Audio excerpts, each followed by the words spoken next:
श्री स्वामी समर्थ. चला व्हिडिओला सुरुवात करूया. त्याआधी तुम्ही चॅनलवर नवीन असाल तर सबस्क्राईब करायला विसरू नका. जर या गोष्टी तुमच्या बाबतीत घडत असतील तर समजून जा, शिवशंभो तुमच्यावर प्रसन्न आहेत, महादेवजी तुमच्यावर प्रसन्न आहेत. कोणत्या आहेत त्या गोष्टी चला बघूया. त्यासाठी तुम्ही हा व्हिडिओ शेवटपर्यंत नक्की बघा. आगामी श्रावण मास या मुहूर्तावर शिवकृपेचे काही संकेत आहेत. येत्या सोमवारपासून अर्थात 5 ऑगस्टपासून श्रावण मास सुरू होत आहे. त्यात संपूर्ण महिन्यात आपण शिव उपासना करणार आहोतच, पण शिवकृपेचे आपण पात्र आहोत की नाहीत हे कसे ओळखायचं.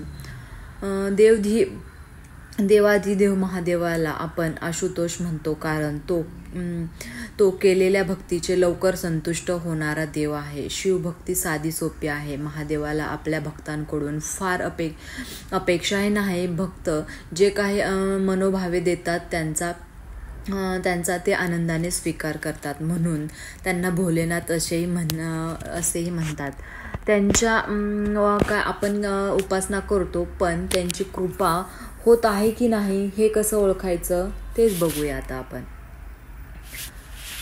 शिवपुराणानुसार जेव्हा भगवान शिव एखाद्या व्यक्तीवर प्रसन्न होतात तेव्हा त्या व्यक्तीच्या अंतरंगात एक आवाज सतत निनादत राहतो.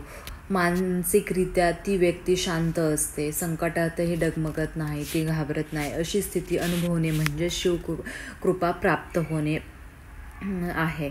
नंदी बैलाचे दर्शन. जर तुम्ही काही कामासाठी बाहेर जात असाल आणि वाटेत तुम्हाला नंदी महाराज म्हणजे शांत बसलेला बैल दिसला तर कामाच्या पूर्वतेसाठी तुम्हाला भगवान शिवांचा आशीर्वाद मिळालेला आहे असे समजण्यात काहीच हरकत नाही. अशा वेळी नंदी महाराजांना नमस्कार करूनच पुढे जायचं आहे. शिवांचे दर्शन. जर स्वप्नात तुम्हाला शिव मंदिर दिसत असेल तर नक्कीच हे शुभ घटनांचे संकेत आहे. शिवलिंग दिसणे कृपादृष्टीचे लक्षण आहे आणि नंदीवर स्वार झालेली शिवमूर्ती किंवा शिवपार्वती गणेश यांची एकत्र मूर्ती दिसली तर हे संसार सुखाचे लक्षण आहे असे समजलं आहे. तर अशा प्रकारे हे थोडेसे संकेत आहेत. हे तुम्ही अनुभवा. तुमच्या बाबतीत हे असं घडत आहे का नाही हे लक्ष द्या. जर असं घडत असेल तर हे शिवकृपेचे खूप मोठं संकेत आहे. या शुभ संकेत आहे की शिवजी तुमच्यावर प्रसन्न आहेत.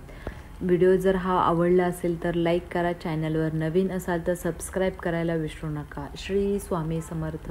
ओम नमः शिवाय.